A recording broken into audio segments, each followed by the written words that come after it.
السلام علیکم ورحمۃ اللہ وبرکاتہ۔ بسم اللہ والحمدللہ والسلام علی عباد اللہ ورسول محمد وعلی آلہ وصحابہ اجمعین۔ کتاب الایمان، ایمانیات۔ ایمان کے لیے 3 چیزوں کا ہونا ضروری ہے: دل سے تصدیق، زبان سے اقرار، دیگر اعضاء سے التزام، عمل و مطابقت۔ یہود کو آپ کی معرفت و تصدیق تھی، نیز ہرقل اور ابو طالب نے تو اقرار بھی کیا تھا، لیکن اس کے باوجود مومن نہیں ہیں۔ دل سے تصدیق اور زبان سے اقرار کی عمل و مطابقت کے بغیر کوئی حیثیت نہیں، لہذا تصدیق میں کوتاہی کا مرتکب منافق اور اقرار میں کوتاہی کا کفر کا باعث، جبکہ عملی کوتاہی کا مرتکب فاسق ہے۔ اگر انکار کی وجہ سے بدعملی کا شکار ہے تو اس کے کفر میں کوئی شبہ نہیں۔ ایسے حالات میں تصدیق و اقرار کا کوئی فائدہ نہیں۔ اسلام کی بنیاد 5 چیزیں ہیں۔ حضرت عبداللہ بن عمر رضی اللہ عنہ سے روایت ہے کہ رسول اللہ صلی اللہ علیہ وآلہ وسلم نے ارشاد فرمایا، اسلام کی بنیاد 5 چیزوں پر رکھی گئی ہے: گواہی دینا کہ اللہ کے علاوہ کوئی معبود حقیقی نہیں اور حضرت محمد صلی اللہ علیہ وآلہ وسلم اللہ کے رسول ہیں، نماز قائم کرنا، زکوٰۃ ادا کرنا، حج کرنا، اور رمضان مبارک کے روزے رکھنا۔ امام بخاری کے نزدیک اسلام اور ایمان ایک ہی چیز ہے، اور یہ بات باندھ کر ثابت کیا ہے کہ شریعت نے چند چیزوں سے ایمان کو مرکب بنایا ہے اور اس میں کمی بیشی ہو سکتی ہے۔ امام بخاری خود فرماتے ہیں کہ میں مختلف شہروں میں 1000 سے زیادہ اہل علم سے ملا ہوں، سب یہی کہتے ہیں کہ ایمان قول اور عمل کا نام ہے، اور یہ کم و بیش ہوتا رہتا ہے۔ امور ایمان۔ حضرت ابو ہریرہ رضی اللہ عنہ سے روایت ہے، وہ رسول اللہ صلی اللہ علیہ وآلہ وسلم سے بیان کرتے ہیں، آپ نے فرمایا، ایمان کی 60 سے کچھ زائد شاخیں ہیں، اور حیا بھی ایمان کی ایک اہم شاخ ہے۔ حدیث کے آخر میں حیا کو خصوصیت کے ساتھ بیان کیا گیا ہے، کیونکہ انسانی اخلاق میں حیا کا بہت بلند مقام ہے۔ یہ وہ خصلت ہے جو انسان کو بہت سے جرائم سے روکتی ہے۔ حیا صرف لوگوں سے ہی نہیں بلکہ سب سے زیادہ حیا اللہ سے ہونا چاہیے۔ اس بنا پر سب سے بڑا بے حیا وہ بدبخت انسان ہے جو گناہ کرتے وقت اللہ سے نہیں شرماتا۔ یہی وجہ ہے کہ ایمان اور حیا کے درمیان بہت گہرا رشتہ ہے۔ مسلمان وہ ہے جس کی زبان اور ہاتھ سے دوسرے مسلمان محفوظ رہیں۔ حضرت عبداللہ بن عمر رضی اللہ عنہ سے روایت ہے، وہ رسول اللہ صلی اللہ علیہ وآلہ وسلم سے بیان کرتے ہیں، آپ صلی اللہ علیہ وسلم نے فرمایا کہ مسلمان وہ ہے جس کی زبان اور ہاتھ سے دوسرے مسلمان محفوظ رہیں، اور مہاجر وہ ہے جو ان چیزوں کو چھوڑ دے جن سے اللہ نے منع کیا ہے۔ اس حدیث میں صرف زبان اور ہاتھ سے اذى رسانی کا ذکر ہے، کیونکہ بیشتر انسانی اذیتوں کا تعلق انہی 2 سے ہوتا ہے، ورنہ مسلمان کی شان تو یہ ہے کہ دوسرے لوگوں کو اس کسی قسم کی تکلیف نہ پہنچے۔ چنانچہ بعض روایات میں یہ اضافہ بھی ہے کہ مومن وہ ہے جس سے دوسرے لوگوں کے خون محفوظ رہیں۔ واضح رہے کہ اس سے مراد وہ اذى رسانی ہے جو بلا وجہ ہو کر، کیونکہ بشرط قدرت مجرموں کو سزا دینا اور شر پسند عناصر کی فساد انگیزیوں کو بزور بازو روکنا تو مسلمان کا فرض منصبی ہے۔ کون سا مسلمان افضل ہے؟ حضرت ابو موسیٰ اشعری رضی اللہ عنہ سے روایت ہے کہ صحابہ کرام رضی اللہ عنہ نے عرض کیا، یا رسول اللہ صلی اللہ علیہ وآلہ وسلم، کون سا مسلمان افضل ہے؟ آپ صلی اللہ علیہ وسلم نے فرمایا، جس کی زبان درازی اور دست اندازی سے دوسرے مسلمان محفوظ رہیں۔ کھانا کھلانا خصلت اسلام ہے۔ حضرت عبداللہ بن عمر رضی اللہ عنہ سے روایت ہے کہ ایک آدمی نے رسول اللہ صلی اللہ علیہ وسلم سے دریافت کیا کہ اسلام کی کون سی خصلت بہتر ہے۔ آپ صلی اللہ علیہ وسلم نے فرمایا، تم محتاجوں کو کھانا کھلاؤ اور آشنا اور غیر آشنا ہر ایک مسلمان کو سلام کرو۔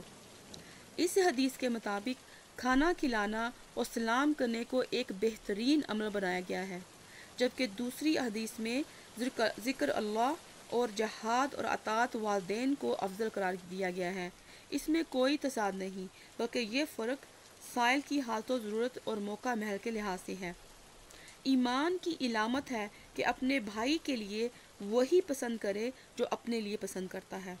حضرت انس رضی اللہ عنہ سے روایت ہے کہ رسول اللہ صلی اللہ علیہ وسلم نے فرمایا، تم میں سے کوئی شخص مومن نہیں ہو سکتا جب تک وہ اپنے بھائی کے لیے وہی نہ چاہے جو اپنے لیے چاہتا ہے۔ اخلاقیات کے باب میں اس خصلت کو بنیادی قرار دیا گیا ہے۔ مسلمان کو چاہیے کہ وہ مسلمان بھائیوں بلکہ تمام انسانوں کو خیر خواہ رہے۔ ایسے انسان کی دنیا اور آخرت میں بڑے آرام اور سکون سے گزرتی ہے۔ رسول اللہ صلی اللہ علیہ وسلم سے محبت جزو ایمان ہے۔ حضرت ابو ہریرہ رضی اللہ عنہ سے روایت ہے کہ رسول اللہ صلی اللہ علیہ وسلم نے فرمایا، مجھے قسم ہے اس اللہ کی جس کے ہاتھ میں میری جان ہے، تم میں سے کوئی شخص مومن نہیں ہو سکتا جب تک اس کو میری محبت اپنے باپ اور اولاد سے زیادہ نہ ہو۔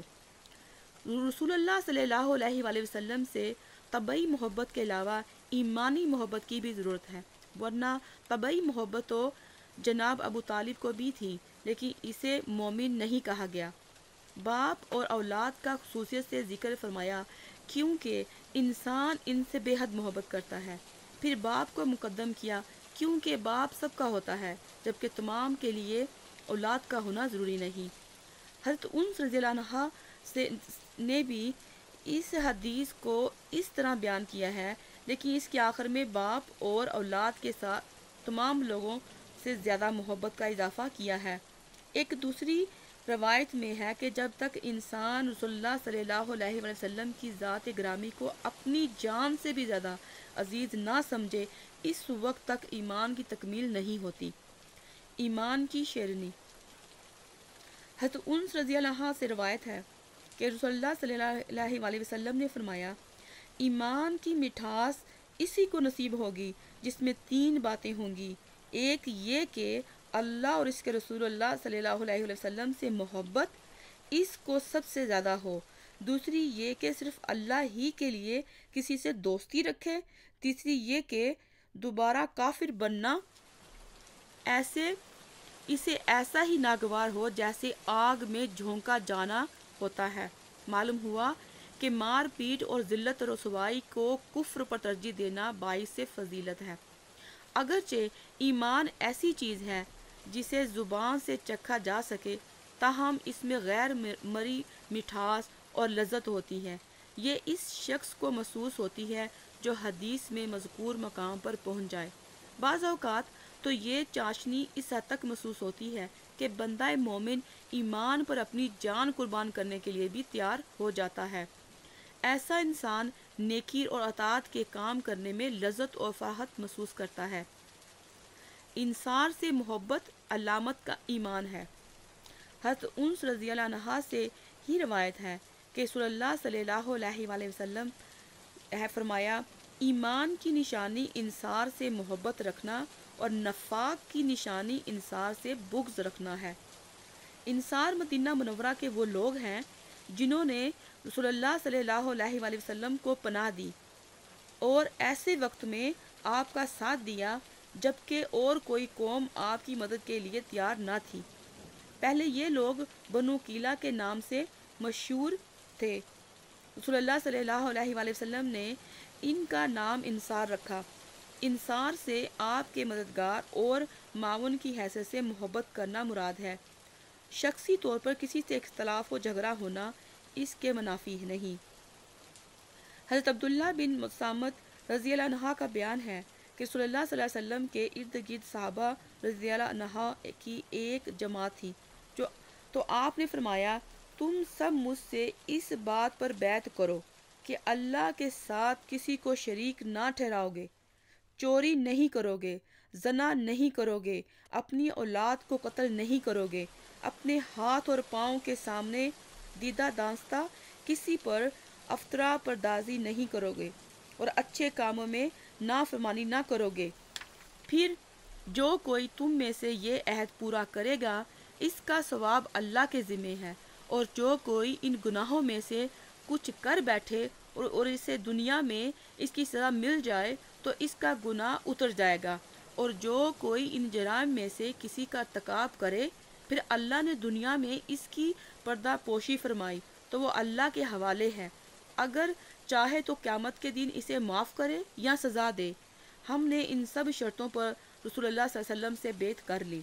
اس حدیث سے یہ بھی معلوم ہوا کہ حدود گناہوں کا کفارہ ہے، یعنی حد شرعی قائم ہونے سے گناہ معاف ہو جاتا ہے۔ معلوم ہوا کہ دین اسلام میں بیعت لینا ایک مسنون عمل ہے۔ رسول اللہ صلی اللہ علیہ وآلہ وسلم لوگوں سے دین اسلام پر کاربند رہنے، ہجرت کرنے، میدان جہاد میں ثابت قدم رہنے، فواحش منکرات کو چھوڑنے، سنت پر عمل کرنے اور بدعات و رسوم سے دور رہنے کی بیعت لیتے تھے۔ البتہ تصوف کا کوئی وجود نہیں، یہ بہت بعد کی پیداوار ہے۔ السلام علیکم ورحمۃ اللہ۔